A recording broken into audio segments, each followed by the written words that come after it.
మరొకసారి యొక్క పునరుద్ధరణ ఆరాధనకు ఇచ్చేసిన మీ అందరికీ కూడా నా హృదయపూర్వకమైన వందనాలు. ఈ సమయంలో మనం దేవుని వాక్యాన్ని ధ్యానించుకుందాం.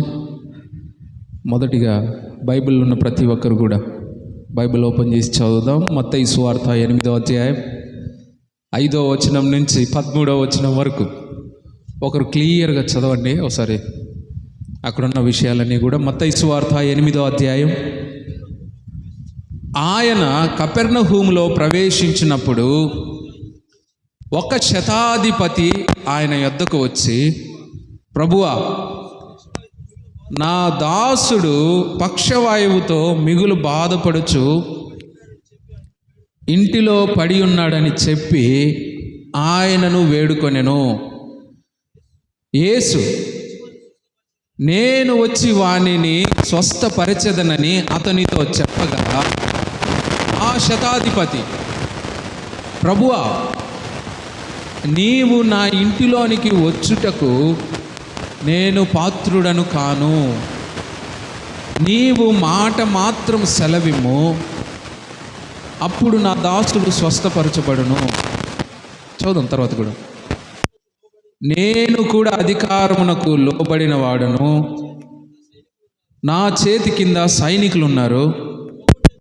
నేను ఒకరిని పొమ్మంటే పోవును, ఒకరిని రమ్మంటే వచ్చును. నా దాసుని ఈ పని చేయమంటే చేయును అని ఉత్తరమిచ్చెను. యేసు ఈ మాట విని ఆశ్చర్యపడి వెంట వచ్చుచున్న వారిని చూసి, ఇశ్రాయేలీయులలో, చదువు మరొకసారి, ఇశ్రాయేలీయులలో ఎవనికైనను నేను ఇంత విశ్వాసం ఉన్నట్టు చూడలేదని నిశ్చయముగా మీతో చెప్పుచున్నాను నేను. హల్లెలూయా. అర్థమైన వాళ్ళంతా గట్టిగా స్తోత్రం చెప్తాము. హల్లెలూయా. ఏమర్థమైంది? ఏమర్థమైంది? ఇక్కడ నేను చెప్తాను మీకు వివరించి. ఇక్కడ యేసు ప్రభు వారు కపెర్నహూమ్ అనే ఊరిలో వెళ్తున్నప్పుడు ఒక శతాధిపతి అంటే ఎవరంటే 100 మందికి ఆయన ఒక అధిపతి. అంటే ఆయన దగ్గర 100 మంది అసిస్టెంట్లు ఉంటారు. ఈ 100 మంది ఏం చేస్తూ ఉంటారంటే, ఆయన రమ్మంటే వస్తారు, పొమ్మంటే పోతారు. ఇంకా ఆయన కింద అసిస్టెంట్లు, ఇప్పుడు ఒక పెద్ద మనిషి కింద పనిచేసే వ్యక్తులు ఏం చేస్తూ ఉంటారు, ఈయన ఏం చెప్తే ఆ పని చేస్తూ ఉంటారు. అలాగా ఈ శతాధిపతి దగ్గర 100 మంది అసిస్టెంట్లు ఉండేవాళ్ళు. ఈ శతాధిపతి ఏ మాట చెప్తే ఆ మాట వాళ్ళు చేసేవాళ్ళు. నువ్వు పలానా చోటుకు పోయి ఆ పని చేసుకురాపో అంటే పోయి చేసుకొని వచ్చేవాళ్ళు. అలాగా 100 మంది ఆయన చేతి కింద పని చేసేవాళ్ళు. అయితే ఈయనను చూసి ప్రభు అంటా ఉన్నాడు ఒక మాట, ఈయనలో ఉన్నంత గొప్ప విశ్వాసము ఇశ్రాయేలీయులలో కూడా నేను ఎప్పుడూ చూడలేదు అని అంటా ఉన్నాడు. ఇశ్రాయేలీయులు ఎవరు? ఇప్పుడు ఇశ్రాయేలీయులు ఎవరు మీకు అర్థం అవడం కోసం మనమే. ఇశ్రాయేలీయులు ఎవరంటే దేవుని ఎరిగిన ప్రజలు. అయితే యేసు ప్రభు వారు ఇక్కడ ఏమంటున్నాడంటే, ఇంత గొప్ప విశ్వాసాన్ని నేను చూడలేదు. ఎవరిలో చూడలేదు? యేసు ప్రభుని నమ్ముకున్న వాళ్ళలో నేను చూడలేదు అంటా ఉన్నాడు. ఈ శతాధిపతి బాప్తిసం తీసుకోలేదు, రక్షణ తీసుకోలేదు, రక్షణ లేదు, ఏం లేదు. అయినా కూడా ఈ శతాధిపతి ప్రభు దగ్గరికి రాగానే ప్రభు శతాధిపతిలో ఏం గమనించాడంటే, గొప్ప విశ్వాసాన్ని గమనించాడు. హల్లెలూయా. గట్టి చెప్దాం, హల్లెలూయా, హల్లెలూయా. ఏం చూశాడు ప్రభు శతాధిపతిలో? మొదటిగా గొప్ప విశ్వాసాన్ని చూశాడు. ఇప్పుడు గొప్ప విశ్వాసం అంటే ఏంటంటే, ఇందాకలో మనం సాక్ష్యం విన్నాం. 9 గంటలు ఆపరేషన్ చేశారంట. ఎవరికి? ఆ అక్క వాళ్ళ భర్తకు. ఆయన పేరేం పేరు అక్క? హేబెల్ గారు. వాళ్ళ అత్తగారు, అమ్మగారు చాలా వారాల నుంచి నా కొడుక్కి బాగలేదు, ప్రార్థన చేయండి అని. ఇప్పుడు వాళ్ళ భార్య వచ్చి సాక్ష్యం చెప్పింది. ఏంటి ఆ సాక్ష్యం అంటే, ఇంకా ఆయన చనిపోయే స్థితిలో ఉన్నాడు. ఆ స్థితిలో నుంచి ప్రభు ఆయనకి ఏం చేశాడంటే మంచి ఆరోగ్యాన్ని దయచేశాడు. ఆపరేషన్ 9 గంటలు జరిగిందంటే సాధారణమైన ఆపరేషన్ కాదు అది. ఏ ఆపరేషన్ అయినా 1 గంటలో అర్ధ గంటలో అయిపోతుంది. కానీ 9 గంటలు జరిగిందంటే అంత క్రిటికల్ ఆపరేషన్ కూడా ప్రభు సక్సెస్ చేశాడు. దీనికి కారణం ఏంటంటే, వాళ్ళు విశ్వాసంతో ప్రతిసారి వచ్చినప్పుడు ఆమె ఏం చెప్పేదంటే, ప్రార్థన చేయండి, నా కొడుకు బాగాలేదు, బాగు చేయాలా, ప్రార్థన చేయండి. ఇప్పుడు మాటి మాటిగా ఆమె వచ్చి ఇక్కడ ఏం చేసేదంటే, నేను చాలాసార్లు విన్నా, ఈమె ఎప్పుడు ఇదే చెప్తా ఉంటుంది అని అనుకున్నా. కానీ ప్రభు ఆమె విశ్వాసాన్ని చూసి ఏం చేశాడంటే, చనిపోయే స్థితిలో ఉన్న తన కొడుకుని మళ్ళా బ్రతికి మన మధ్యలో సాక్షిగా నిలబెట్టాడు. హల్లెలూయా, గట్టి చెప్దాం హల్లెలూయా. అంటే మాటి మాటిగా ఆమె వచ్చి చెప్తా ఉండింది. అప్పుడు నాకు గుర్తొచ్చిన విషయం ఏంటంటే, బైబిల్ గ్రంథంలో గొప్ప విశ్వాసం కలిగిన స్త్రీ ఒక ఆమె ఉంది. ఎవరామా? కనాను స్త్రీ. ఈ కనాను స్త్రీ ఎవరంటే, ఆమె యేసుప్రభు అంటే తెలీదు వాళ్ళకు, యేసుప్రభు అంటేనే గిట్టదు. అట్లాంటి ఆమె యేసుప్రభు బాగు చేస్తాడని కనుక్కొని ప్రభు దగ్గరికి పరిగెత్తుకుంటూ వచ్చింది. ఆ విషయాలు బైబిల్లో ఉంటాయి, చదువుకుంటే. పరిగెత్తుకుంటూ వచ్చి, దావీదు కుమారుడా నన్ను కరుణించని చెప్పి గట్టిగా కేకలు వేస్తూ ఉంది. అట్లా ఆ యేసుప్రభు వారు పలకకపోయినా, ఆ మాట వినకపోయినా కూడా ఆమె ఏం చేసిందంటే, ప్రభువా నన్ను కరుణించు, నా కుమార్తెను బాగు చేయి, నా కుమార్తెను బాగు చేయి, ఆమెకున్న ఆ యొక్క దురాత్మ నుంచి విడుదల చేయని చెప్పి గట్టిగా ఆమె కేకలు వేస్తోంది. కానీ యేసుప్రభు వారు మాత్రం పట్టించుకోకుండా పోతానే ఉన్నాడు. కానీ ఆమె ఆపలేదు, కేకలు పెడతానే ఉంది. చివరికి ప్రభు చూసి ఆమెను, ఈమెలో ఉన్న విశ్వాసము ఇశ్రాయేలీలో కూడా నేను చూడలేదు ఇంత గొప్ప విశ్వాసం. నువ్వు ఎప్పుడైతే గొప్ప విశ్వాసం కలిగి ఉంటావో, ఇప్పుడే మనం సాక్ష్యం విన్నాం, అలాంటి అద్భుత కార్యాలు మన జీవితంలో చేస్తాడు. గట్టిగా స్తోత్రం చెప్తాం హల్లెలూయా, హల్లెలూయా. ఎప్పుడు చేస్తాడు జీవితాల్లో? గొప్ప విశ్వాసం కలిగి ఉన్నప్పుడు. ఈ గొప్ప విశ్వాసము ఇక్కడ మనం చదివిన శతాధిపతిలో నుంచి చూస్తే, శతాధిపతి కన్నా మనకేం గొప్ప విశ్వాసం లేదు. శతాధిపతికి గొప్ప విశ్వాసం. అందుకే యేసు ప్రభు వారు స్వయాన ఈ శతాధిపతికి చాలా గొప్ప విశ్వాసం కలిగి ఉన్నాడని సాక్ష్యం ఇస్తాను. ఈరోజు మనము గొప్ప విశ్వాసం కలిగి ఉన్నామా ప్రభు సన్నిధిలో? ఒకసారి ఆలోచిద్దాం. గొప్ప విశ్వాసం మనలో కలిగి ఉంటే ప్రభు నీకు కూడా గొప్ప కార్యాలు చేస్తాడు. హల్లెలూయా. నమ్మిన వారు గట్టిగా చెప్దాం హల్లెలూయా. అయితే మనలో ఉండాల్సిన విషయం ఏంటంటే, మొదటిగా గొప్ప విశ్వాసం మనలో ఉంటే నువ్వు ఏ సమస్యలో ఉన్నా ఆ సమస్యను దేవుడు తీరుస్తాడు. ఇక్కడ శతాధిపతిలో ఉన్న మొదటి గుణం ఏంటంటే, గొప్ప విశ్వాసం కలిగి ఉన్నాడు. రెండవదిగా, ఈ గొప్ప విశ్వాసం కలిగిన వ్యక్తి ఏం చేస్తాడంటే, ఈ శతాధిపతి ఏం చేశాడు చదువుదాం. శతాధిపతి ఏం చేశాడు?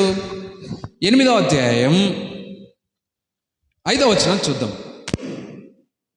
8వ అధ్యాయం 5వ వచనం చదువుదాం.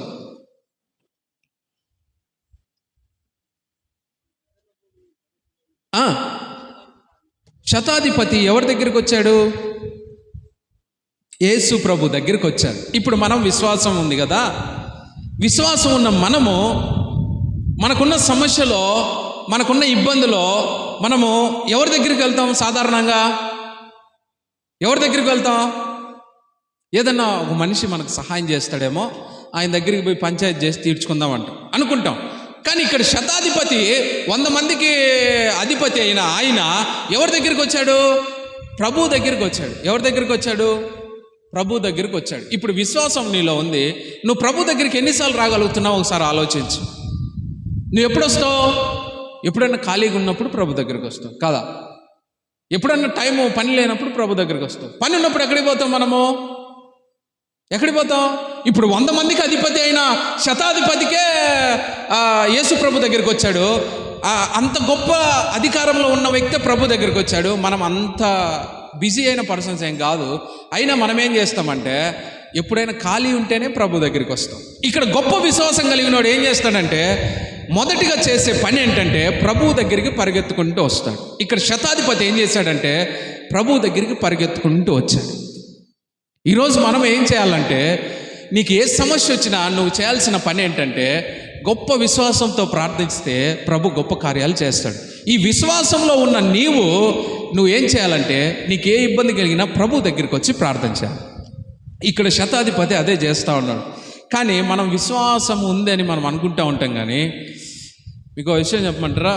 విశ్వాసము మనలో ఉంది, కానీ కొన్ని విశ్వాసఘాతకమైన పనులు మనం చేస్తూ ఉంటాం లేదా? విశ్వాసఘాతుకులారా అని బైబిల్లో ఉంది. విశ్వాసఘాతుకులు ఎవరు చెప్పమంటారా? విశ్వాసఘాతకులు. ఘాతకం అంటే అర్థం ఏంటంటే నమ్మక ద్రోహం. ఘాతకం అంటే పర్యాయ పదాలు మీరు చదువుకుంటే నమ్మక ద్రోహం అంటే చెప్పిన మాటను చేయకపోవడమే. విశ్వాసఘాతకులు కాకుని అంటాడు బైబిల్లో. మనమేం విశ్వాసం ఉందని మనం అనుకుంటూ ఉంటాం, కానీ మనలో విశ్వాసం ఎట్లా ఉంటుందంటే, నమ్మక ద్రోహం. ఎట్లా నమ్మక ద్రోహం? మీకు చిన్న ఎగ్జాంపుల్స్ అర్థమవుతుంది. ఏంటంటే ఇప్పుడు మనము ఒక పరిచర్య చేస్తామని మనం ఒక డెసిషన్ తీసుకొని ఉంటాం ప్రభు దగ్గర. పలానా ఆదివారము నేను ఈ పరిచర్య చేస్తాను, లేదా ఈ పని చేస్తాను, ప్రభు కోసం ఈ పని చేస్తానని నువ్వు డెసిషన్ తీసుకొని ఉంటావు. 2 వారాల తర్వాత ఆ డెసిషన్ నువ్వు మార్చేసుకొని ఉంటావు. నువ్వు ఒక మాటను ప్రభుకి ఇచ్చుంటావు, 2 వారాలు అయిపోగానే ఇంకో ఆ మాట నువ్వు చేయకన్నా ఉంటావు. దీన్ని ఏమంటారు? మాట ఇచ్చి చేయకపోవడం అంటే దీనినే విశ్వాసఘాతకం అంటారు. పర్యాయ పదాలు చూస్తే విశ్వాసఘాతకం అంటే ప్రభుకి ఏమేమో ఫలానా అన్నీ చేస్తామని చెప్పి చేయకపోవడమే విశ్వాసఘాతకమైన పని. హల్లెలూయా, హల్లెలూయా. ఎక్కువగా ఎప్పుడు చేస్తామంటే ఈ పని వివాహ విషయాల్లో చేస్తాం. చేయమా చిన్న ఉదాహరణ, ఒక రక్షణ లేదు, ఏం లేదు, ఆ అమ్మాయి వచ్చి అబ్బాయికి ఒక 10 లక్షలు కట్నం ఇస్తుంది ఈరోజు అన్నాడు అనుకో, నువ్వు వివాహం చేసుకుంటావా చేసుకోవా? నీ కొడుక్కి చేసుకుంటావా? వాడు ఆమె బాప్తిసం తీసుకోవాలా, రక్షణ లేదు, అసలు వాళ్ళకి మారుమనసే లేదు, చేసుకుంటావా ఆమెను? సాధారణంగా చేసుకుంటారు. అంత కట్టం వస్తూ ఉన్నప్పుడు, అంత ఆస్తి వస్తూ ఉన్నప్పుడు, యేసు ప్రభు లేదు, మారు మనసు లేదు, విశ్వాసం లేదు, అన్నీ పక్కన పడేసి పెళ్లి చేసుకుంటాం.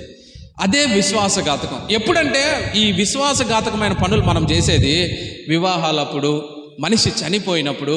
మనమేమో విశ్వాసవంతులు అని చెప్పుకుంటూ ఉంటాం, కానీ చివరికి ఆ పనులు చేసేటప్పటికి దేవునికి ఇచ్చిన మాటను మనం నెరవేర్చాం. అప్పుడే మనం విశ్వాసఘాతకులుగా మారిపోతాం. అందుకే ఈరోజు నువ్వు విశ్వాసఘాతకులుగా కాకుండా నీ విశ్వాసంలో గొప్ప విశ్వాసం కలిగి ఉండాలి. హల్లెలూయా చెప్తాం గట్టిగా, హల్లెలూయా. ఏం కలిగి ఉండాలి? గొప్ప విశ్వాసం కలిగి ఉండాలి. ఇందాక మీకు చెప్పే కదా, ఒక మాట ఇచ్చి ఆ మాట చేయకపోవడమే విశ్వాసఘాతకమని. దీనికి మీకు బైబిల్లో నుంచి ఒక ఎగ్జాంపుల్ చెప్తా. అననీయ సప్పీరా ఇద్దరున్నారు. ఈ అననీయ సప్పీరా ఇద్దరు కూడా పేతురు అనే దైవ సేవకుడి దగ్గరికి వచ్చి పొలం అమ్మేసి దాంట్లో వచ్చిన డబ్బును ఇంత ఇస్తామని చెప్పి పాస్టర్ గారికి చెప్పుంటారు. చెప్పిన తర్వాత వాళ్ళు ఆ పొలాన్ని అమ్మిన తర్వాత వచ్చిన డబ్బును చూడంగానే వాళ్ళకు మనసు మారిపోయింది. అంతకుముందు వరకు ఏమో గొప్ప విశ్వాసంతోనే ఉన్నారు. ఎప్పుడైతే ఈ డబ్బును చూశారో, ఈ డబ్బును చూడగానే వాళ్ళ మనసు మారిపోయి పేతురు దగ్గరికి వచ్చి ఏం చెప్తా ఉన్నారంటే, మేము అమ్మింది ఇంతే వచ్చింది, తక్కువ వచ్చిందని చెప్తా ఉన్నారు. అంటే ముందేమో విశ్వాసంతో ఒక మాట చెప్పారు, ఏంది, ఎంత వస్తే దాంట్లో నీకు ఇంత ఇస్తామని. తర్వాత ఆ డబ్బును చూడగానే వాళ్ళ విశ్వాసం ఎట్లయిపోయిందంటే నమ్మక ద్రోహంగా మారిపోయింది. దీనికి కారణం ఏంటంటే వాళ్ళ విశ్వాసం ఎట్టుందంటే, అనుకుంటానే ఉన్నారు కానీ ఏదైనా ఒక విలువైంది చూడంగానే ఆ విశ్వాసంలో నమ్మకం కోల్పోతా ఉన్నారు. అందుకే వెంటనే వాళ్ళకి కలిగింది ఏంటంటే మరణం. అయితే ఈరోజు మనకు మరణం కలుగుద్దా అంటారు? అదేం లేదు, కానీ మనం ఆత్మీయ స్థితిలో మరణం చెందుతాం. అందుకే మనము గొప్ప విశ్వాసం కలిగి ఉండాలి. హల్లెలూయా గట్టి చెప్దాం, హల్లెలూయా. గట్టిగా అరిసేవాడిని నేనే 1 గంట అరుస్తా అంటే మీరు ఒక్కసారైనా గట్టిగా స్తోత్రం చెప్దాం, హల్లెలూయా. ఇక్కడ శతాధిపతి మొదటిగా గొప్ప విశ్వాసం కలిగి ఉన్నాడు. రెండోదిగా విశ్వాసం కలిగినోడు ఏం చేస్తాడంటే ప్రభువు దగ్గరికి వస్తాడు. ఇప్పుడు ఈ శతాధిపతి ఎవరి దగ్గరికి వచ్చాడు? చెప్దాం, ఎవరి దగ్గరికి వచ్చాడు? చెప్దాం గట్టిగా, ఎవరి దగ్గరికి వచ్చాడు? ఎవరి దగ్గరికి వచ్చాడు? యేసయ్య దగ్గరికి వచ్చాడు. అసలు మన దగ్గర ఒక ఇద్దరు కానీ మనకు బ్యాగ్ మోసేవాడు ఉండకూడదు, ఒక ఇద్దరు కానీ మనకు గిన్నెలు మోసేవాడు ఉండకూడదు. మన ఫీలింగ్ ఎటువంటిదంటే మనమే పెద్ద హోదా అన్నట్లు ఫీల్ అయిపోతాడు. కానీ ఈయన దగ్గర 100 మంది ఆయన ఏం చెప్తే అది వింటారు. అంత గొప్ప స్థితిలో ఉన్న వ్యక్తి ఎవరి దగ్గరికి వచ్చాడంటే యేసు ప్రభు దగ్గరికి వచ్చాడు. సమస్య రాగానే ఎవరి దగ్గరికి వచ్చాడంటే యేసు ప్రభు దగ్గరికి వచ్చాడు. ఇక్కడ యేసు ప్రభు దగ్గరికి వచ్చాడంటే దీన్ని బట్టి మనం అర్థం చేసుకోవాల్సిన విషయం ఏంటంటే ఆయనకున్న గర్వాన్ని కూడా పక్కన పెట్టేశాడు. అంతే కదా, యేసు ప్రభు దగ్గరికి వచ్చాడంటే ఆయనలో ఉన్న ఆ గర్వాన్ని కూడా పక్కన పెట్టేశాడు. బాగా వినండి, ఆరోగ్యం బాగలేని వ్యక్తి డాక్టర్ దగ్గరికి పోతే బాగవుతాడా? ఇంట్లో ఉంటే బాగవుతాడా? వాడికి నడుములు ఇరిగిపోయినా, కాళ్ళు నడవలేకపోయినా పేషెంట్ ఎక్కడికి పోవాలా? డాక్టర్ ఇంటికి వస్తాడా? రాడు. ఇప్పుడు లాయర్, నీకు ఒక పంచాయతీ తీరాలనుకో, నువ్వు లాయర్ దగ్గరికి పోవాలా? లాయర్ నీ దగ్గరికి వస్తాడా? లాయర్ దగ్గరికే పోవాలి. ఇప్పుడు ఏ పనైనా మనకు జరగాలంటే ఆ పనికి సంబంధించిన వ్యక్తి దగ్గరికి ఖచ్చితంగా మనం పోవాల్సిందే. అయితే ఇక్కడ శతాధిపతి బాగు చేయాలా, వాళ్ళ దాసుడు బాగుపడాలంటే ఆయన తెలుసుకునేది ఏంటంటే నా దాసుడు బాగు అవ్వాలంటే యేసు ప్రభు దగ్గరికి పోవాలని తెలుసుకున్నాడు. అందుకే ఈయన యేసు ప్రభు దగ్గరికి వచ్చాడు. ఈరోజు నువ్వు కూడా నీకు అనారోగ్యంగా ఉందా, సమస్యలుగా ఉన్నాయా, నువ్వు చేయాల్సిన పని ఏంటంటే యేసు ప్రభు దగ్గరికి వచ్చి నువ్వు అడిగితే ప్రభు నీ సమస్యలు విడుదల చేస్తాడు. హల్లెలూయా, గడి చెప్దాం హల్లెలూయా. అందుకే యేసు ప్రభు దగ్గరికి నువ్వు ఎప్పుడైతే వచ్చి అడుగుతావో అప్పుడు నీకున్న సమస్యలు విడుదల చేస్తాడు. అందుకే ప్రభు ఒక మాట అంటాడు, సమస్త జనులారా చెప్దాం నా యొద్దకు రండి. ఎవరి యొద్దకు పోవాలి? మనము ఎవరి యొద్దకు పోవాలా? దేవుని యొద్దకు పోవాలి. అయితే ఈ రోజుల్లో ఎవరి యొద్దకు పోతాం మనము? ఎవరన్నా చేయబడితే కింద పడిపోతారు చూడు, వాళ్ళ దగ్గరికి పోతాం. బైబిల్ ఎక్కడా కూడా యేసు ప్రభు వారు కింద పడేసింది లేదు, అందరినీ లేచి నిలబెట్టింది. ఈ రోజుల్లో విషయం ఏంటంటే ఆడ పడిపోతే ఆడ పవర్ ఉందని, ఇదంతా డ్రామా యాక్షన్, మనం నమ్మకూడదు. అయితే మనం ఎవరి దగ్గరికి రావాలంటే యేసు ప్రభు దగ్గరికి రావాలి. అంతేగాని పలానా వ్యక్తి దగ్గరికి పోతే మనకు బాగవుతుంది, పలానా వ్యక్తి చేయి పెడితే మనకు బాగవుతుంది అనే ఉద్దేశం మనలో నుంచి తీసేయాలి. ఇక్కడ శతాధిపతి గొప్ప విశ్వాసం కలిగి ఉన్నాడు. విశ్వాసం కలిగినాడు ఎవరి దగ్గరికి వచ్చాడంటే డైరెక్ట్గా యేసు ప్రభు దగ్గరికి వచ్చాడు. ఈరోజు నువ్వు కూడా ఎవరి దగ్గరికి రావాలంటే డైరెక్ట్గా ప్రభు దగ్గరికి వచ్చి నువ్వు ప్రార్థిస్తే ప్రభు నీ గొప్ప కార్యాలు చేస్తాడు. హల్లెలూయా. బైబిల్లో నయమాన్ ఉన్నాడు. ఈ నయమాన్ కుష్ఠరోగంతో బాధపడతా ఉన్నాడు. కుష్ఠరోగంతో చాలా రోజుల నుంచి బాధపడతా ఉంటే చివరికి ఒక చిన్న పాప వచ్చి నువ్వు ఫలానా దాసుని దగ్గరికి పో, నీకు మంచి ఆరోగ్యాన్ని దేవుడు కలుగు చేస్తాడు, ఆయన ప్రార్థన చేస్తా అనగానే నయమాను ఆ యొక్క ఎవరు ఏలియా దగ్గరికి వచ్చాడు. ఎలీషా దగ్గరికి సంథింగ్ ఏదో పేరుందా, ఆ దాసుడి దగ్గరికి రాగానే ఆ దాసుడు చెప్తాడు, నువ్వు వెళ్ళి ఆ యొక్క నదిలో మునుగు, 7 మార్లు మునిగితే నీకు స్వస్థత కలుగుతుందని. ఇప్పుడు ఈ నయమని ఎవరి దగ్గరికి వచ్చాడంటే పాస్టర్ దగ్గరికి వచ్చాడు. పాస్టర్ అంటే ఎవరంటే దేవుని పనిచేసే వ్యక్తి. ఎప్పుడైతే ఈ నయమన ఆయన దగ్గరికి వచ్చాడో అప్పుడు ఆయనకు స్వస్థత కలిగింది. అందుకే మనం ఎవరి దగ్గరికి వెళ్ళాలంటే ముఖ్యంగా యేసు ప్రభు దగ్గరికి రావాలి. హల్లెలూయా, గడి చెప్దాం హల్లెలూయా. మనం యేసు ప్రభు దగ్గరికి వచ్చిన తర్వాత శతాధిపతి ఏం చేశాడు? మత్తయి సువార్త 8వ అధ్యాయం 6వ వచనం చదువుదాం. ప్రభువా మిగులు పక్షవాయుతో మిగులు బాధపడుతూ ఇంటిలో పడి ఉన్నాడని చెప్పి ఆయనను వేడుకొనెను. వేడుకోవడం అంటే ఏంటి? అందరు తలెత్తి నన్ను చూద్దాం. వేడుకోవడం అంటే అర్థం ఏంటి? శతాధిపతిలో గొప్ప విశ్వాసం ఉంది. విశ్వాసం ఉన్నోడు యేసు ప్రభు దగ్గరికి పరిగెత్తుకుంటూ వస్తాడు. పరిగెత్తుకుంటూ వచ్చిన వ్యక్తి ఏం చేస్తాడంటే ప్రభు దగ్గర వేడుకుంటాడు. హల్లెలూయా, గట్టి చెప్తాం హల్లెలూయా. ప్రభు దగ్గర ఏం చేస్తాడంటే వేడుకుంటాడు. వేడుకోవడం అంటే ప్రార్థన చేయడం. ఈరోజు నువ్వు ప్రభు దగ్గరికి వచ్చి ఏం చేస్తావు? ప్రభు దగ్గరికి వచ్చి అంటే అర్థం ఏంటంటే చర్చిలోకి వచ్చి నువ్వేం చేస్తావు? నచ్చితే వాక్యం వింటావు, నచ్చకపోతే ఫోన్ ఒత్తుకుంటావు, నచ్చకపోతే అదే కదా మనం చేసేది. ఇక్కడ శతాధిపతి ప్రభు దగ్గరికి వచ్చి ఏం చేస్తూ ఉన్నాడంటే ప్రార్థన చేస్తూ ఉన్నాడు. ఈరోజు నువ్వు చేయాల్సిన పని ఏంటంటే ప్రభు దగ్గరికి వచ్చిన నువ్వు పక్కన వాళ్ళతో నీకు అవసరం లేదు, నిన్ను నువ్వే నీకున్న సమస్యలను ప్రభు దగ్గర వేడుకోవాలి. నీకున్న సమస్యల గురించి నువ్వు ప్రభు దగ్గర ప్రార్థన చేయాలి. ఎప్పుడైతే నువ్వు ప్రార్థన చేస్తావో ప్రార్థన వల్ల నీకు గొప్ప కార్యాలను ప్రభు అనుగ్రహిస్తాడు. హల్లెలూయా, హల్లెలూయా. అందుకే మనము ప్రభు దగ్గరికి వచ్చిన మనము వేడుకోవాలి. వేడుకోవడం అంటే ప్రార్థన చేయడం. ఈ ప్రార్థన వల్ల గొప్ప గొప్ప కార్యాలను ప్రభు మన జీవితాల్లో అనుగ్రహిస్తాడు. ఈ ప్రార్థన వల్ల గొప్ప గొప్ప కార్యాలను దేవుడు మనకు అనుగ్రహిస్తాడు. ఇంతకుముందు ఆ విషయం చెప్పే ఉంటా. మా మామకి ఈరోజు రాత్రి కిడ్నీలు నీకు 70% ఎత్తిపోయినాయి, పోరా ఇంకా రేపు పొద్దున పోతావో డయాలసిస్కి పోతావు అన్నాడు. ఆ డాక్టర్ ర్యాష్గా మాట్లాడతాడు. ఆయన కడపలో అని ఆ రిపోర్ట్స్ తీసుకొని ఇంటికి వచ్చాడు. ఇంటికి వచ్చిన తర్వాత ఇంకా ఆయన వాళ్ళ భార్యకి చెప్పిండు, వాళ్ళ భార్య నా భార్యకి చెప్పింది, ఇంకా ఆమె ఇంట్లో చెప్పేసరికి అందరికీ టెన్షన్ అయింది. ఇంకా రేపు పొద్దున డయాలసిస్కి పోవాలా. డయాలసిస్ అంటే అర్థం ఏంటంటే చావుకు దగ్గరలో ఉన్నట్టే.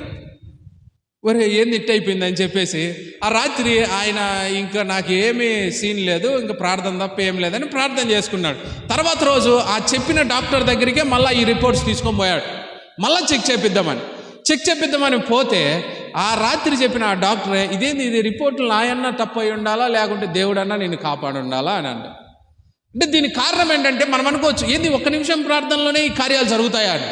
ఖచ్చితంగా జరుగుతాయి. నీకు 60 సంవత్సరాల నుంచి జరగని కార్యాలు కూడా అర నిమిషంలో ప్రభు చేస్తాడు. హల్లెలూయా. ఎప్పుడు చేస్తాడంటే నువ్వు గొప్ప విశ్వాసం కలిగి ఉండి ప్రార్థిస్తే 60 గంటల్లో జరగని పని 6 నిమిషాల్లో కూడా ప్రభు జరిగిచ్చేస్తాడు. అయితే నువ్వు ఉంచాల్సింది ఏంటంటే గొప్ప విశ్వాసం ఉంచి ప్రభు దగ్గరికి వచ్చి నువ్వు ప్రార్థన చేయాలి. ఆమేన్. ఇక్కడ మూడవదిగా ఈ శతాధిపతి ప్రభు దగ్గరికి వచ్చి ప్రార్థన చేశాడు. ఎవరి కోసమైనా ప్రార్థన చేశాడు? కింద చదువుదాం. ఎవరి కోసం ప్రార్థన చేశాడు?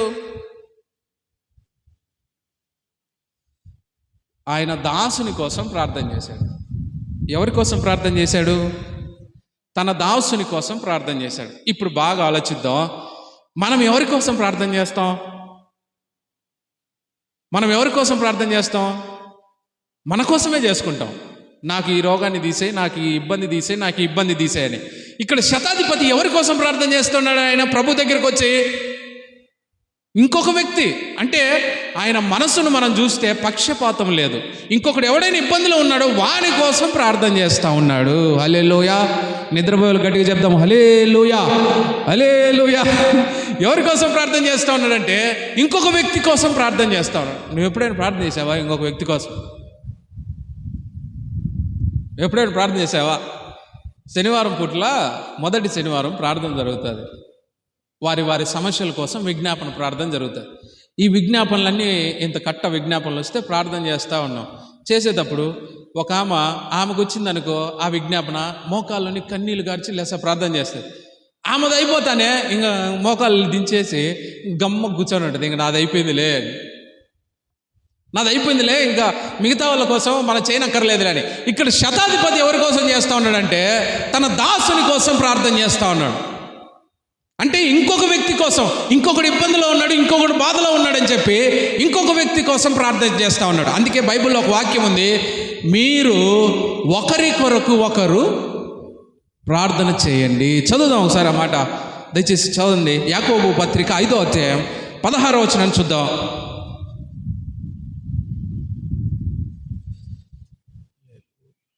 యాకోబు పత్రిక 5వ అధ్యాయం 16వ వచనం. మీరు పాపములను ఒకనితో ఒకడు ఒప్పుకొనుడి. ఇది చాలా కష్టమైన పని, ఇది చేయలేం. కానీ తర్వాత చదువు. మీరు స్వస్థత పొందినట్లు ఒకని కొరకు ఒకరు ప్రార్థన చేయాలి. ఇక్కడ చదివిన వాక్యం అర్థం ఏంటంటే, మీకు స్వస్థత కలగాలనుకో, నాకు బాగా అవ్వాలనుకో, నేనేం చేయాలంటే ఇంకొకరి కోసం ప్రార్థన చేయాలి. నువ్వు ఇంకొకరి కోసం ఆటోమేటిక్గా ప్రార్థన చేసావనుకో, నీకు ఆటోమేటిక్గా నీ శరీరంలో రోగం బాగా అవుతానే ఉంటుంది. నువ్వు ప్రార్థన ఇంకొకరి కోసం చేస్తావు అనుకో, నీలో ఉన్న రోగం బాగా అయిపోతావు. అది దీని అర్థం. అందుకే ప్రభు అంటాడు, మీలో ఒకరి కొరకు ఒకరు ప్రార్థన చేయండి. ఈరోజు సంఘంలో ఉన్న మనం అందరం కూడా ఏం చేయాలంటే, మన సంఘంలో ఉన్నవారు ఎవరైనా ఇబ్బందులు ఉన్నారనుకో, వారి కొరకు మనం ప్రార్థన చేయాలి. హల్లెలూయా. గట్టి చెప్దాం, హల్లెలూయా. మనం గట్టిగా హల్లెలూయా అనే చెప్పలేకుండా ఇంకేం ప్రార్థన చేస్తాం నాయన అంటాం. మనం ఏం చేయాలంటే, ఇంకొక వ్యక్తి ఇబ్బందులు ఉన్నాడనుకో, ఇంకొక వ్యక్తి సమస్యలో ఉన్నాడనుకో, అనారోగ్యంతో ఉన్నాడనుకో, మనం ఏం చేయాలంటే ప్రార్థన చేయాలి. మీకు బైబిల్లో మోషే ఉన్నాడు. ఈ మోషే ఒకరోజు రెండో వివాహాన్ని చేసుకుంటాడు. వివాహం చేసుకోగానే ఆ మిరియాము వాళ్ళ చెల్లెలు, వాళ్ళ సహోదరి మిరియాము, అహరోను వీళ్ళిద్దరు వచ్చి మోషే దగ్గర గొనుగుతారు, సనుక్కుంటారు. ఏమనంటే, నీకే ప్రభు మాట్లాడినాడా, మాతో మాట్లాడ్డా అని కొంచెం తీసేసినట్టుగా మోషేని మాట్లాడారు. వెంటనే దేవుడు ప్రత్యక్షమై వాళ్ళ ముగ్గురిని మందిరం దగ్గర నడిపించి, మోషే నా ఇల్లంతట్లో నమ్మకమైన వాడు అని చెప్పేసి చివరికి వాళ్ళ చెల్లెలకు ఒక రోగాన్ని పెడతాడు. ఏంటి ఆ రోగం అంటే కుష్టి రోగం. ఈ కుష్టి రోగం పెడతాడు. ఇప్పుడు మోషే అనుకోవచ్చు, ఒరే నన్ను గొనుక్కునింది, నన్ను సనుక్కునింది అని చెప్పి మోషే అనుకొని కాముగా ఉండొచ్చు. కానీ మోషే ఏం చేస్తా ఉన్నాడంటే ప్రభు దగ్గరికి వచ్చి, ప్రభువా నా చెల్లెల్ని ముట్టు, నా సహోదరుని ముట్టు అని ప్రార్థన చేస్తూ ఉన్నాడు. అంటే మనల్ని నువ్వు తిట్టినా, మనల్ని గొనిగినా, మనల్ని సనిగినా, వాడు ఇబ్బందిలో ఉన్నాడు అనుకో, మనం ఏం చేయాలా? ముఖం తిప్పుకొని పోకుండా వాని కోసం ప్రార్థన చేయాలి. హల్లెలూయా, హల్లెలూయా. బైబిల్లో ఇలా చూస్తే చాలామంది గొప్ప గొప్ప భక్తులందరూ కూడా ఇంకొకరి కోసం ప్రార్థన చేసిన వాళ్ళు. అందుకు మనము ప్రభు దగ్గరికి వచ్చిన నువ్వు ఏం చేయాలంటే ఇంకొక వ్యక్తి కోసం ప్రార్థన చేయాలి. హల్లెలూయా. గట్టి చెప్దాం, హల్లెలూయా. ఇంకొక వ్యక్తి కోసం మనం ప్రార్థన చేయాలి. అయితే ఈ యొక్క శతాధిపతి ఇంకొక వ్యక్తి కోసం ప్రార్థన చేస్తూ ఉన్నాడు. ప్రార్థన చేసిన తర్వాత చదువుదాం, మత్తయి సువార్త 5వ అక్కడే ఉంటుంది. 8వ వచనం చూద్దాం. ఆ శతాధిపతి, ప్రభువా, నీవు నా ఇంటిలోనికి వచ్చుటకు నేను పాత్రుడను కాను. ఇప్పుడు శతాధిపతి గొప్ప విశ్వాసం కలిగి ఉన్నాడు. రెండవదిగా ప్రభు దగ్గరికి వచ్చాడు. మూడవదిగా ప్రార్థన చేశాడు. నాలుగవదిగా యేసు ప్రభు ఇంకా నీ బాగు చేస్తాలే, నేను ఇంటికి వస్తాలే అన్నప్పుడు ఆయన ఒక మాట అంటా ఉన్నాడు. ఏంటి ఆ మాట అంటే, నేను పాత్రుడను కాను అంటే దాని అర్థం ఏంటంటే, యేసు ప్రభు నా ఇంట్లోకి వచ్చేదానికి నేను అంత అర్హుణ్ణి కాదు, నేను పాపాత్ముణ్ణి అని చెప్పి తగ్గింపు మనసు కలిగి ఉన్నాడు. ఏం కలిగి ఉన్నాడు అక్కడ? ఏం కలిగి ఉన్నాడు? తగ్గింపు మనసు కలిగి ఉన్నాడు. సాధారణంగా 100 మందికి అధిపతి అయిన వ్యక్తి, ఒక 100 మందికి అసిస్టెంట్గా ఉన్న వ్యక్తి మందిరంలోకి వచ్చాడు అనుకో, ఏం చేస్తాడు ఆయన? నా కింద 100 మంది ఉండరు, పాస్టర్ ఇదేముంది అంటే కొంత గర్వంగా ఫీల్ అవుతారు. కానీ ప్రభు దగ్గరికి వచ్చిన ఈ శతాధిపతిలో ఉన్న మరొక గుణం ఏంటంటే, తగ్గింపు మనసు కలిగి ఉన్నాడు. ప్రభువా, నేను పాత్రుడను కాను. అంత గొప్ప హోదాలో ఉన్న వ్యక్తి అన్ని పక్కన పెట్టేసి, ప్రభువా, నేను పాత్రుడిని కాదు అని చెప్పి ప్రభు దగ్గర అడుగుతాను. ఈరోజు నువ్వు చేయాల్సిన పని ఏంటంటే, మొదటిగా ప్రభువా, నేను పాత్రుడని కాదు అని నువ్వు తగ్గింపు మనసు కలిగి ఎప్పుడైతే ప్రభుని అడుగుతావో, ప్రభు అప్పుడు నీకున్న సమస్యలు తీరుస్తాడు. హల్లెలూయా. అందుకే యేసు ప్రభు వారు కొండ మీద ప్రసంగం చేసేటప్పుడు ఫస్ట్ మాట ఏంటంటే ఆయన చెప్పింది, ఆత్మ విషయంలో దీనులైన వారు ధన్యులు, పరలోక రాజ్యం. చెప్దాం, అందరు తలలు ఎత్తి నన్ను చూడండి. మీరు అందరు తలలు ఉంచుకొని ఉంటే నాకు అర్థం అవుతుంది. ఆ మొట్టమొదటి ప్రసంగం యేసు ప్రభు వారు చేసింది ఏంటి? ఆత్మ విషయంలో దీనులైన వారు ధన్యులు, పరలోక రాజ్యం వారిది. ఇక్కడ శతాధిపతి దీన మనసు కలిగి ఉన్నాడు.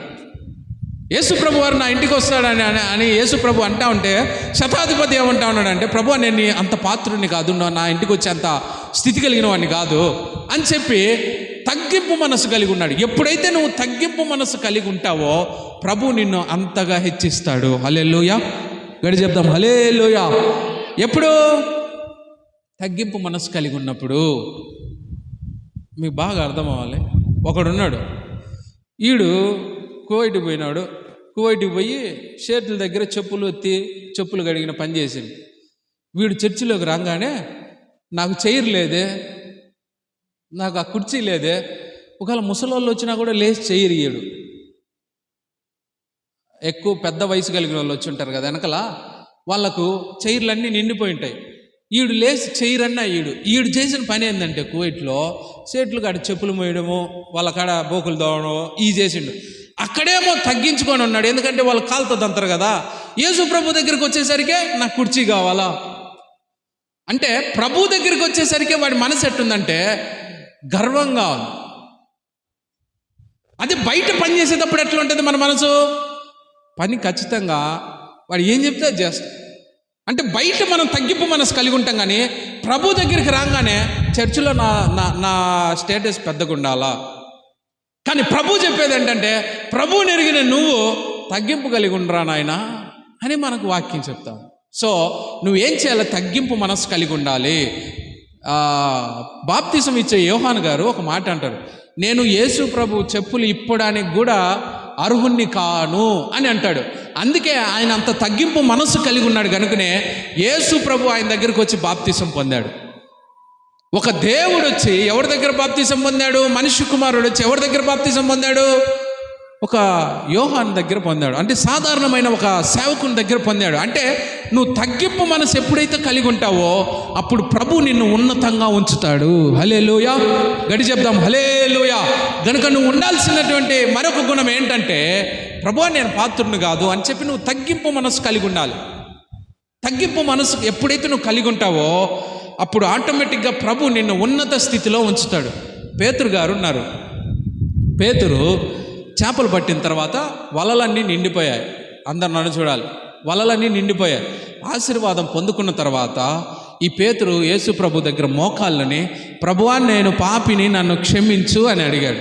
అడిగిన తర్వాత పేతురుని ప్రభు ఏం చేశాడంటే, నువ్వు చేపలు పట్టేవాడికి కాకుండా మనుషులను బట్టి జాలరుగా చేస్తానని పేతుర్ని మనుషులను బట్టి జాలరుగా చేశాడు. చేసిన తర్వాత చివరికి పేతురుకి ఏమి ఇచ్చాడంటే పరలోకపు తాళాలు ఇచ్చాడు. పరలోకపు తాళాలు ఎవరికి ఇచ్చాడంటే పేతురుకి ఇచ్చాడు. దీనికి కారణం ఏంటంటే పేతురు తగ్గింపు మనసు కలిగి ఉన్నాడు ప్రభు దగ్గర. ప్రభువా, నేను పాపిని, నన్ను క్షమించని ఎప్పుడు పేతురు ప్రభు దగ్గర తగ్గింపు మనసు కలిగి ఉన్నాడో అప్పుడు దేవుడు ఆయన్ని గమనించి చివరికి పరలోకపు తాళపు చెవులు ఆయన చేతికి ఇచ్చారు. దేనికి ఇది ఎంత? దేనికంటే గంటకొకటి ఉంటుందిలా, గంటకోసారి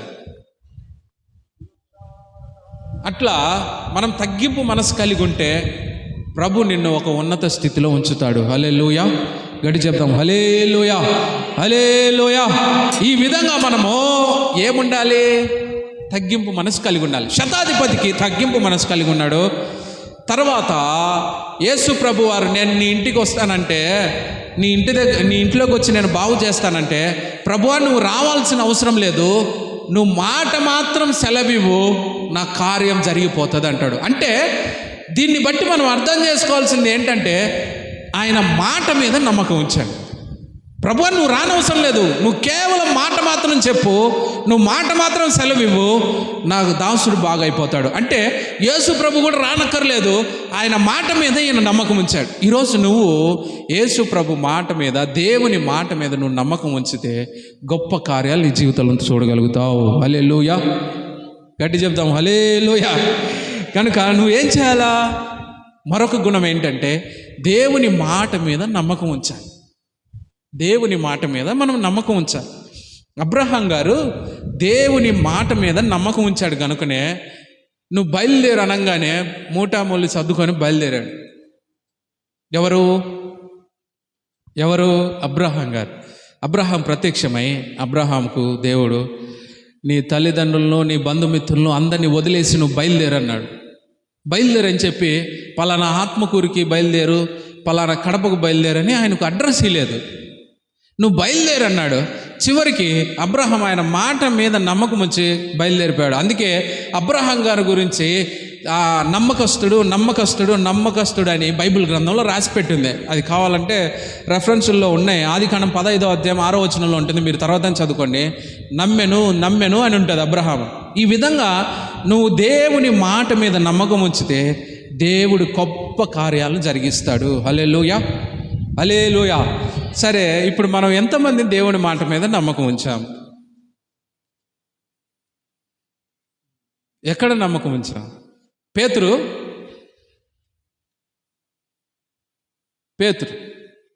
వలలో చేపలు పట్టుకుంటా ఉన్నాడు రాత్రి అంతా. చేపలు పట్టుకున్న తర్వాత ఉదయం అయింది. ఈ ఉదయం అవ్వంగానే చేపలు ఒకటి కూడా పడలేదు. బావినాలు చేపలు ఒకటి కూడా పడలేదు. చేపలు పడకపోయేసరికి వలలన్నీ కూడా ఆయన కడుక్కుంటా ఉన్నాడు, ఇంకెందుకు ఇంటికి వెళ్ళిపోదామని. ఇంతలో యేసు ప్రభు వారు పేతురు దగ్గరికి వచ్చాడు. వచ్చిన తర్వాత పేతురుతో యేసు ప్రభు వారు ఒక మాట అంటాడు. ఏంటంటే, ఇప్పుడు నేను చెప్తాను, నువ్వు వల వెయ్యి అంటాడు. ఏమంటాడు? నేను చెప్తాను, నువ్వు వల వెయ్యి అంటాడు. ఇప్పుడు ఇక్కడ బాగా ఆలోచించండి. యేసు ప్రభు వారి పని ఏంటి? వాళ్ళ నాయన పని ఏంటి? వాళ్ళ నాన్నగారి పని ఏంటి? ఇప్పుడు ప్రతి ఇంట్లో వాళ్ళ నాన్నగారి పనులు కొన్ని ఉంటాయి. ఒకరు చెక్క పని చేయడమో, ఒకరు వెల్డింగ్ పని చేయడమో, అట్లా ఒక్కొక్కరి ఇంట్లో ఒక్కొక్క పని ఉంటుంది. ఇప్పుడు యేసు ప్రభు వారి ఇంట్లో ఏం పని? ఏం పని? చెక్కల పని. ఇదే కార్పెంటర్ వర్క్. వాళ్ళ నాయన చేసే పని ఏంటంటే అన్నీ మనం తెలుసుకోవాలి. ఈ తెలియకనే ఈ రోజుల్లో వాక్యం తెలియకనే పాస్టర్ పోతా ఉన్నాడు అనుకో ఒక పెద్ద ఆయన, ఇంకా ఆయన వెనకాల పరిగెత్తా పోతారు. దేనికంటే వాక్యం తెలియక. వాక్యం తెలిస్తే ఏం చేస్తామంటే డైరెక్ట్ ప్రభు దగ్గరికి వచ్చి ప్రార్థన చేస్తాం.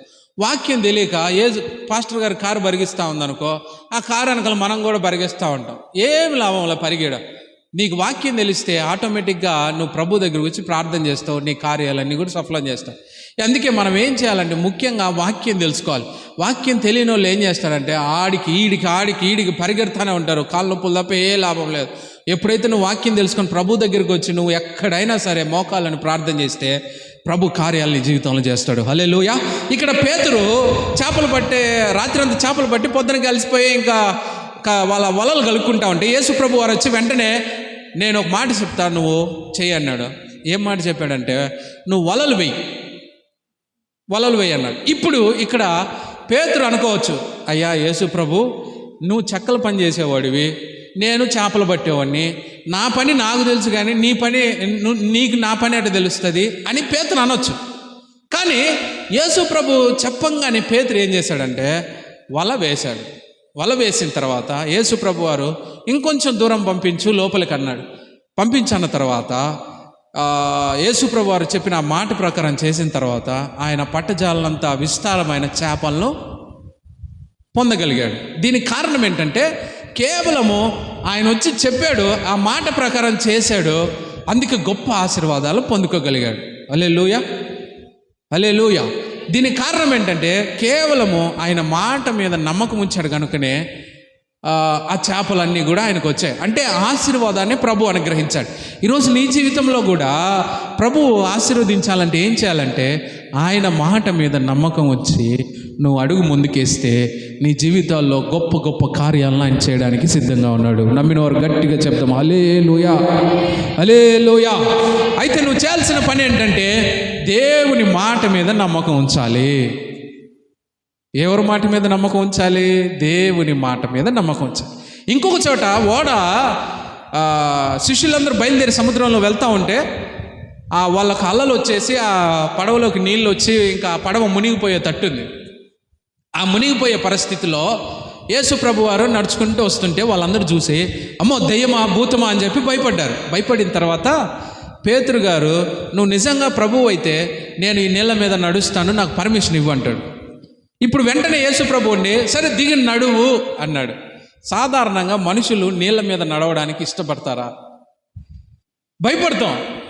భయపడతాం. కానీ పేతురు ఏం చేశాడంటే, ప్రభువా నువ్వు నిజంగా దేవుడు అయితే నాకు మాట సెలవివ్వు అనగానే ప్రభు ఏమంటాడంటే సరే నువ్వు దిగి నడుచు అంటాడు. దిగు నడుస్తూ ఉన్నాడు ఆయన. అంటే పేతురు దేవుని మాట మీద నమ్మకం ఉంచాడు కనుకనే ఇంత కష్టమైన పని, అది మన జీవితంలో అసాధ్యమైన పని అయినప్పటికీ కూడా దిగి నడిచాడు. అందుకే నడవగలిగాడు. ఈ నడుస్తూ ఉన్న ఈ వ్యక్తి చివరికి మళ్ళా ఎక్కడికి ఆయన చూశాడు? ఆయన ముందంతా కూడా యేసు ప్రభు వారి మాట మీద నమ్మకం ఉంచి నడిచాడు. తర్వాత ఆయన చూపు ఎట్లా వెళ్ళిపోయింది?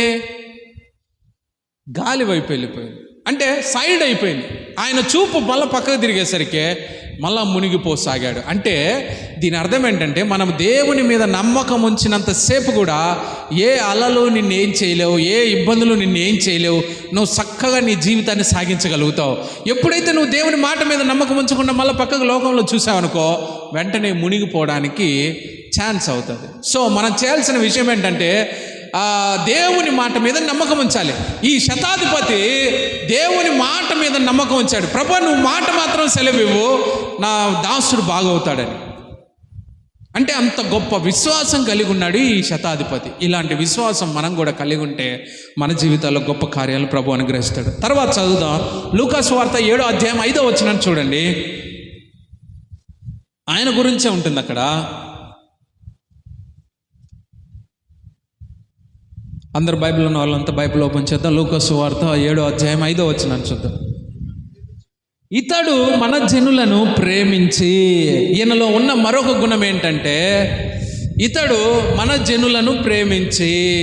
ఎవరు మన జనులు? మనమే. యేసు ప్రభువుని నమ్మిన మనమే మన జనులు. అంటే ఇప్పుడు ఈ శతాధిపతి ఎవరిని ప్రేమించాడంటే, శతాధిపతి చర్చికి ఆయన రోజు పోడు, బయట ఉన్న వ్యక్తి అయినా కూడా ఎవరిని ప్రేమిస్తూ ఉన్నాడంటే దేవుణ్ణి నమ్మిన ప్రజలను ప్రేమించే వ్యక్తి. అంటే ఈయన ఇక్కడ మనం చదివిన ఈ వాక్యం ద్వారా మనం ఆలోచించాల్సిన విషయం ఏంటంటే ఈయన జనులను ప్రేమించేవాడు. బాగా విందాం. జనులను ప్రేమించేవాడు. నిద్రపోవాలంతా గట్టిగా స్తోత్రం చెప్దాం. హల్లెలూయా, హల్లెలూయా. అది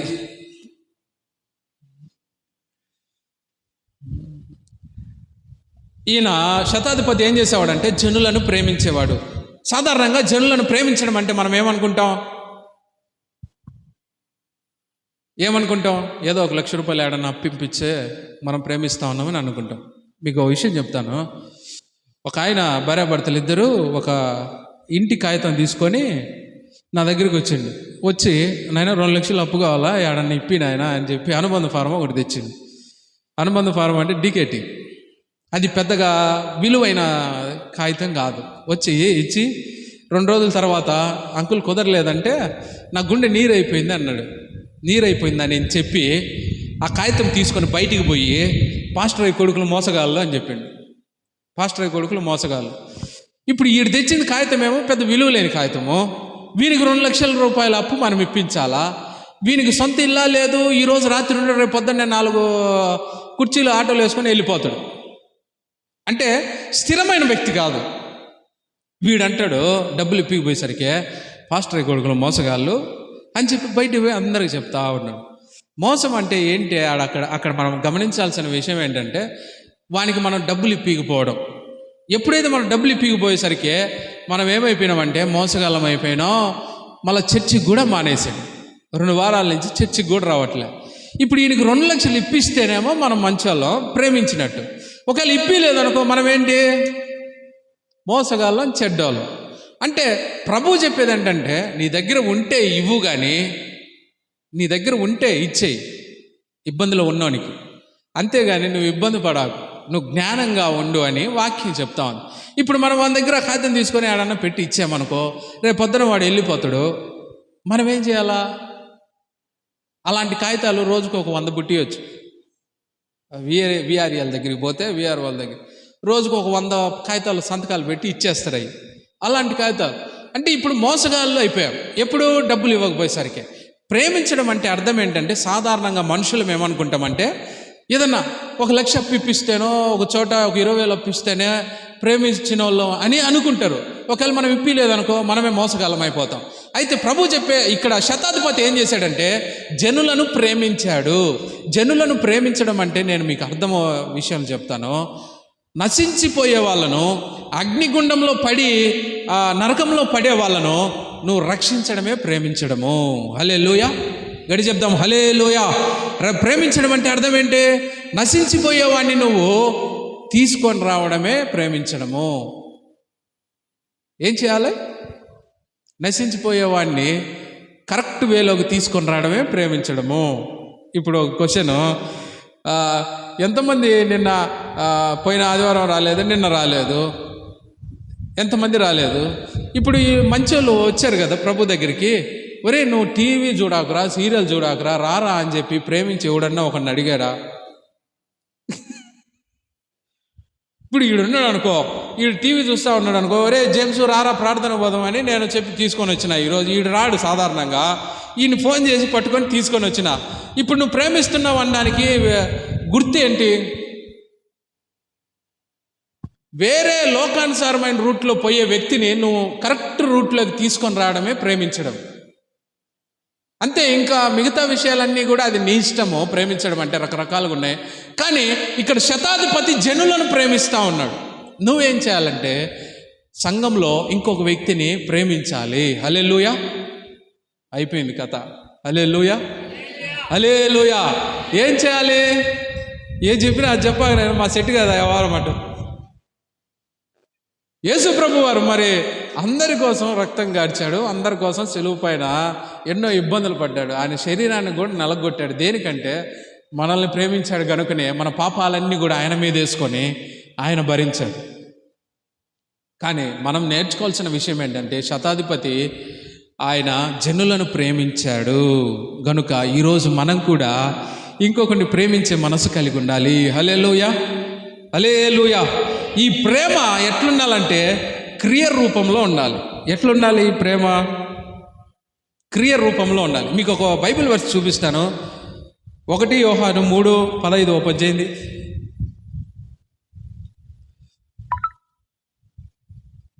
యోహాను మొదటి పత్రిక, అందరూ కూడా బైబిల్ ఓపెన్ చేద్దాం. 3వ అధ్యాయం.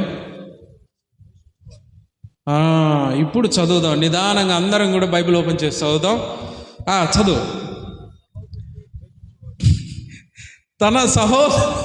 తన సహోదరుణ్ణి ద్వేషించువాడు ఎవరంట? అంటే అది పురుషులకే కాదు, ఆడవాళ్ళకైనా కూడా తన సహోదరుని ద్వేషించేవాడు దేశించురాలు నరహంతకుడు. చదువుదాం, అక్కడ ఉంది కదా బైబిల్, అందరూ చూద్దాం. మళ్ళీ నేను ఏదో ఉత్తరం చెప్పినా అనుకుంటారు. తన సహోదరుణ్ణి ద్వేషించువాడు నరహంతకుడు. ద్వేషించడం అంటే చూసి నలుచుంటే ఇంకా వాళ్ళను సనుక్కోవడము, వాళ్ళ మీద తిట్టడము, లేనిపోని అని వేయడం. తన సహోదరుణ్ణి ద్వేషించేవాడు ఆటోమేటిక్గా నరహంతకుడు. నరహత్య చేయకూడదు అని ఆజ్ఞల్లో ఒక ఆజ్ఞ ఉందా లేదా? నరహత్య చేయకూడదు అని 10 ఆజ్ఞల్లో ఒక ఆజ్ఞ. ఇప్పుడు నరహంతకుడు అన్నాడంటే నరహత్య చేసినట్టే కదా. నరహత్య దేంతో సమానం అంటే మన సహోదరులు, మన అన్నదమ్ములు కానీ, ఇంకా మనకు రిలేటివ్స్ ఎవరైతే ఉన్నారో వాళ్ళను ద్వేషిస్తే నరహంతకుడు అంత నరహంతకులమని బైబిల్ వాక్యం చెప్తా ఉంది. కనుక మనం ఏం చేయాలంటే ప్రేమించే మనసు కలిగి ఉండాలి. హల్లెలూయా, హల్లెలూయా. చివరిగా చదువుదాం, లూకా సువార్త 7వ అధ్యాయం 5వ వచనం. అయిపోయిందిలేండి. లూకా సువార్త 7వ అధ్యాయం 5వ వచనం చూద్దాం.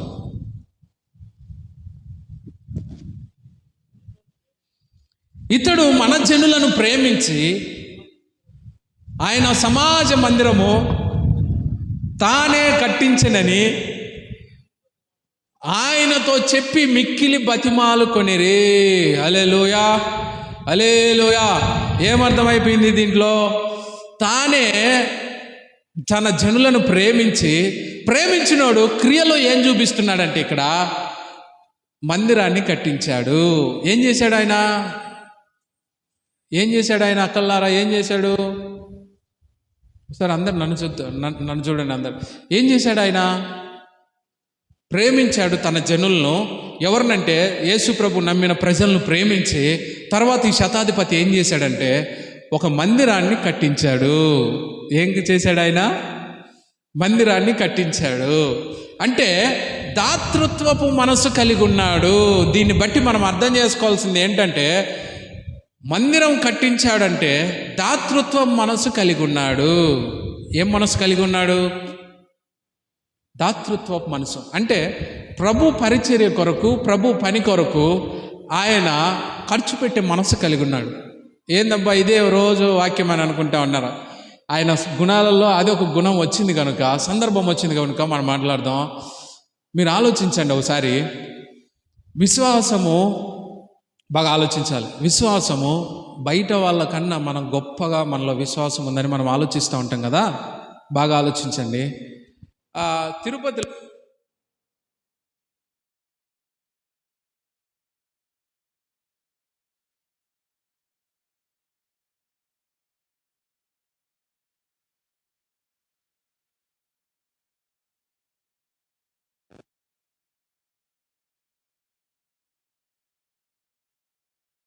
ఇందాకలా అందుకే యేసుప్రభు వారు అన్నాడు, ఇశ్రాయేలీలో వాళ్ళకన్నా వాళ్ళలోనే గొప్ప విశ్వాసాన్ని నేను చూస్తున్నాను అంటాడు. మనలో విశ్వాసం ఉందని మనం అనుకుంటా ఉన్నాం కానీ క్రియ రూపంలో లేదు. ఇక్కడ శతాధిపతి విశ్వాసం ఉంది, ఆయనలో ఉన్న క్రియ ఏంటంటే ప్రభు మందిరాన్ని కట్టించాడు. అది మనమైతే ఏడ మందిరం కట్టిస్తే పాస్టర్ అయ్యి మన మాట వినడు, ఏడ మందిరం పెద్దది కడితే మన మాట వినడేమోనే అనే మనసు మనం కలిగి ఉంటాం. అయితే శతాధిపతి ఏం చేశాడంటే ప్రభు మందిరాన్ని కట్టడానికి ఆయన పూనుకున్నాడు. ప్రభు మందిరాన్ని ఆయన కట్టించాడు. అంటే దాతృత్వపు మనసు కలిగి ఉన్నాడు. ఈరోజు మన జీవితాల్లో మనము దేవుణ్ణి ప్రేమించే వ్యక్తులం అయి ఉంటే ఏం చేయాలంటే ప్రభు పని కొరకు మనము కొంత మనం దాత్రమైన మనసు కలిగి ఉండాలి. హల్లెలూయా. అయిపోయింది. హల్లెలూయా, హల్లెలూయా. అయితే ఒకసారి 1 దినవృత్తాంతములు 29:3 వచనం చూడండి. 14వ వచనం వరకు ఉంటాయి ఆ విషయాలు, అక్కడ చదువుదాం. 1 దినవృత్తాంతములు 29వ అధ్యాయం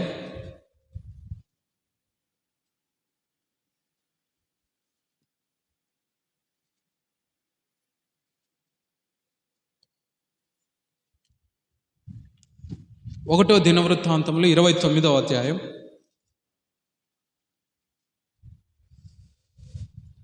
1వ వచనం చూద్దాం ఒకసారి. దయచేసి అందరూ కూడా గమనించండి.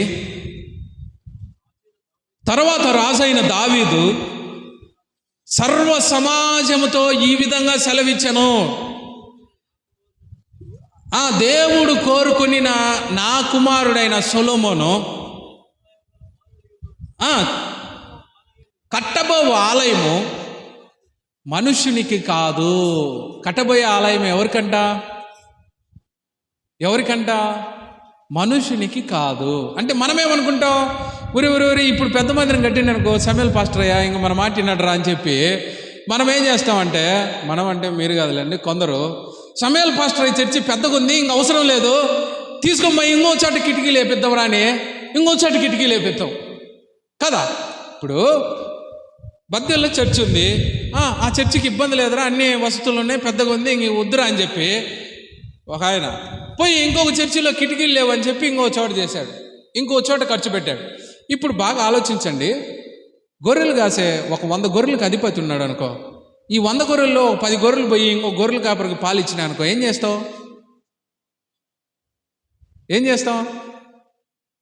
కట్టే ఒకటి తీసుకొని ఆ గొర్రెలన్నీ నువ్వు కొట్టుతావు, లేకపోతే వాటిని ఏం చేస్తావు, మర్యాదగా నాకీ పాలు అంటావు. అదే కదా చేసేది. మరి ఇప్పుడు ప్రభు వేరే సంఘంలో ఉండి ఇంకొక సంఘంలోకి పోయి కిటికీలు లేవు, డోర్లు లేవు అని ఏపిస్తూ ఉంటాం. అది కరెక్ట్ అయిన పద్ధతి కాదు. ఇక్కడ దేవుని మందిరము ఎలాంటిదంటే చదువు, అక్కడ ఒకసారి చదువుదాం. 29వ అధ్యాయం. కట్టబో ఆలయము మనుషుని కాదు, దేవుడైన యెహోవాకి కనుక ఈ పని బహు గొప్పది. ఏ పని బహు గొప్పది? దేవుని మందిరం కట్టడం అనేది బహు గొప్పది. దేవుని మందిరము కట్టడం అనేది బహు గొప్పది. ఇప్పటికి మన మందిరం ఎన్ని సంవత్సరాలు అయింది మూలబడి? అయ్యగారు, అక్కగారు చెప్పండి, మన మందిరం ఎన్ని సంవత్సరాలు లేదు ఇప్పుడు మూలబడి? బహు గొప్ప పని మన ముందు ఉన్నా కూడా మనం ఎట్లుంటాం? దీన్ని బట్టి మనం ఆలోచించాల్సిన విషయం ఏంటంటే, మందిరము మనిషిది కాదు, దేవునిదని మనం గ్రహించి ఇక్కడ కొన్ని విషయాలు ఉంటాయి. చదువుదాం. 5వ వచనం చదువు ఒకసారి. ఈ దినమున యెహోవాకు ప్రతిష్టముగా మనఃపూర్వకంగా ఇచ్చువారెవరైనా మీలో ఉన్నారా? ఇప్పుడు ఏం క్వశ్చన్ వేసాడు ఇక్కడ దావీదు గారు? మనస్ఫూర్తిగా మందిరం కట్టడానికి మీలో ఎవరైనా ఉన్నారా? ఎవరున్నారు? ఇక్కడ అదే కదా దావీదు అడిగేది. ఉన్నారా అనగానే కింద చదవండి, ఉన్నారు అని చెప్పి 7వ వచనంలో మనఃపూర్వకంగా దేవుని మందిరమునకు 10,000 మణుగుల బంగారమును ఏం చేశారంటే వాళ్ళు అక్కడ 10,000 మణుగుల బంగారం అంటే ఇంచుమించు 4 లక్షల కేజీల బంగారం. దాని ఆ లెక్కలు వేస్తే ఉంటుంది ఆ విషయాలు. అంటే ఇప్పుడు అక్కడ మందిరం కట్టాలంటే అది దేవుని పని అని వాళ్ళు గ్రహించి ఏం చేశారంటే 1,000 కిలోల బంగారంను ప్రభు దగ్గరికి తీసుకొని వచ్చారు. ఇప్పుడు దీన్ని బట్టి ఒక క్వశ్చను, ఎప్పుడన్నా మొక్కుబడికన్నా ప్రభుకి వేసావా? ఆలోచిద్దాం ఒకసారి. నువ్వు బేయకపో, అది నా సంబంధం లేదు, వాక్యం ఉంది కాబట్టి మనం ఒకసారి ఆలోచిద్దాం. ఇక్కడ వాళ్ళు ఏం చేశారంటే ప్రభు పని గొప్పది, మందిరం కట్టే పని గొప్పదని చెప్పి గ్రహించి 10,000 మణుగులు బంగారాన్ని తీసుకొని వచ్చి ప్రభు మందిరాన్ని కట్టడానికి ఇచ్చేశారు. మనము కనీసం ఒక ముక్కు పొడకన్నా వేసామా? అయ్యారు ముక్కు పొడకన్నా వేసామా? కింద చదివితే ఐశ్వర్యమును గొప్పతనమును నీ వలన కలుగును, నీవు సమస్తమును ఏలువాడువు, అందరికి బలం ఇచ్చువాడువును. 14వ వచనంలో ఉంటుంది, సమస్తము నీ వలనే కలిగినది. మనకు కలిగిందంతా ఎవరి వల్ల కలిగింది? సమస్తము కలిగిందంతా ఎవరి వల్ల కలిగింది?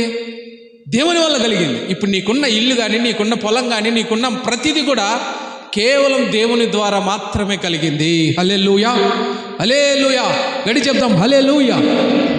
దేని ద్వారా కలిగిందంటే కేవలము, అక్కడ చదవండి ఒకసారి, సమస్తము నీ వలననే కలిగెను కదా, నీ స్వసంపద్యం. ఈ తెలుగు చదవాలని తలకాయ చదువు. కొంత మేము నీకు ఇచ్చుచున్నాము. ఇక్కడ మందిరం కట్టడానికి వాళ్ళు ఏమంటున్నారంటే, మాకు వచ్చిన ఉన్న సమస్తము నీ వలన కలిగింది కదా, ఇదో మా దాంట్లో కొంత మీ మందిరానికి ఉపయోగిస్తున్నానని చెప్పి వాళ్ళు తీసుకొని వచ్చి కేజీలు ప్రభు దగ్గరికి ఇచ్చి, ఇప్పుడు మనం కేజీలు అవసరం లేదు, మన మందిరాన్నైనా మనం పూర్తి చేయాలి. ఏం చేయాలి మనము? ఉండన్నా ఏంది ఇది, ఎవరు మళ్ళీ తగిలిచ్చినాము ఒకటంటో.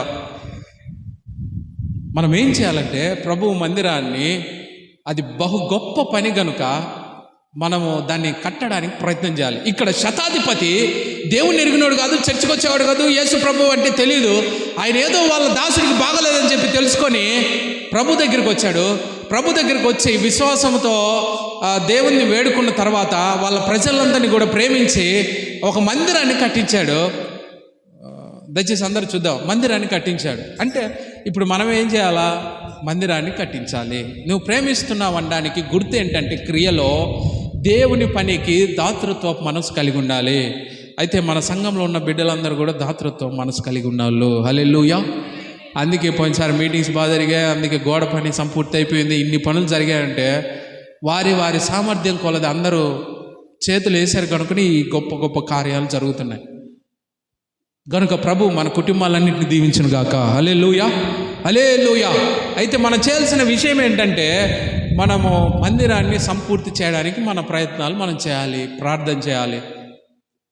మందిరము అనేది మనకు ముఖ్యమైన పని గనుక సమస్తము మనకు అనుగ్రహించిన దేవుని మందిరం కొరకు, దేవుని పని కొరకు మనం ఏం చేయాలంటే, మన సొంత దాంట్లో మనము ప్రభు మందిరం కట్టడానికి పూనుకోవాలి. ఇక్కడ దావీదు మాట సెలవిచ్చాడు, మీలో ఎవరైనా ఉన్నారా అనగానే అక్కడ చదివితే ఆ విషయాలన్నీ కూడా ఉంటాయి. అందరూ కేజీలు అన్నీ తీసుకొని వచ్చి ప్రభు దగ్గర వేసేసారు. అందుకే గొప్ప మందిరాన్ని సొలొమోను కట్టగలిగాడు. ఈరోజు మందిరాన్ని కట్టాలంటే చాలా ఖర్చు అవుతుంది. మీరు గమనించారో లేదో, హిందూస్ టెంపుల్స్ని మీరు చూస్తే అద్భుతంగా కడతా ఉన్నారు.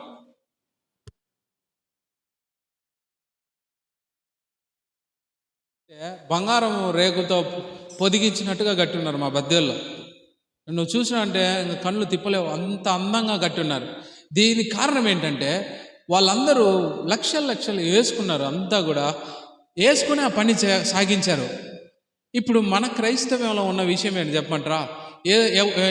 పాస్టర్కి ఇచ్చామనుకో, పాస్టర్ పెద్దోడైతాడేమోనే అనుకుంటారు, కానీ ఇది దేవుని పని అని మాత్రం అనుకోరు మనసులో. నువ్వు నిజంగా ఇది దేవుని పని గొప్పగా ఉండాలని అనుకుంటే నువ్వు కేర్ చేయవు, ఆ పని చేయడానికి పూనుకుంటావు. నేను గమనించింది ఏంటంటే, ఈ పరిచర్యకు వచ్చిన తర్వాత, పరిచర్యకు రాకముందేమో అమ్మో అని అనుకుంటా ఉన్నా, కానీ పరిచర్యకు వచ్చిన తర్వాత గొప్ప డ్రామా యాక్షన్లు ఎవరంటే మనమే అని అర్థమైంది. మనం అనుకుంటూ ఉంటాం కానీ విశ్వాసం ఉందని, మనంత దొంగలు ఇంకెవరో ఉండడు. నా విషయం నేను చెప్తాను. ఎందుకంటే విశ్వాసం మనం పరిచర్యకు వచ్చినాక నాకు అర్థమవుతుంది. కొందరు పనులన్నీ చూస్తూ ఉంటే, మరి ఇదంతా డ్రామా యాక్షన్. మంది కరెక్ట్ అయిన భక్తి చేసి ఉంటే ఎప్పుడో ప్రభు మనల్ని ఒక ఉన్నత స్థితిలో ఉంచేవాడు. హల్లెలూయా, హల్లెలూయా. ఆ భక్తి మనం చేయలేకనే ఎన్నో ఇబ్బందులు పడిపోతా ఉన్నాం. కనుక మనము గొప్ప విశ్వాసం కలిగి ఉంటే గొప్ప గొప్ప కార్యాలు మన జీవితంలో మనం చూడగలుగుతాము. హల్లెలూయా. కనుక ఈ విన్న వాక్యాన్ని బట్టి మనం అందరం కూడా కళ్ళు మూసుకొని నిమిషాలు ప్రార్థన చేద్దాం. దయచేసి అందరం కూడా, శతాధిపతి ప్రభు దగ్గరికి పరిగెత్తుకుంటూ వచ్చి ఆయన వేడుకున్నాడు. ప్రభువుని వేడుకొని ప్రభు పని కొరకు ఒక మందిరాన్ని కట్టించాడు ఆయన.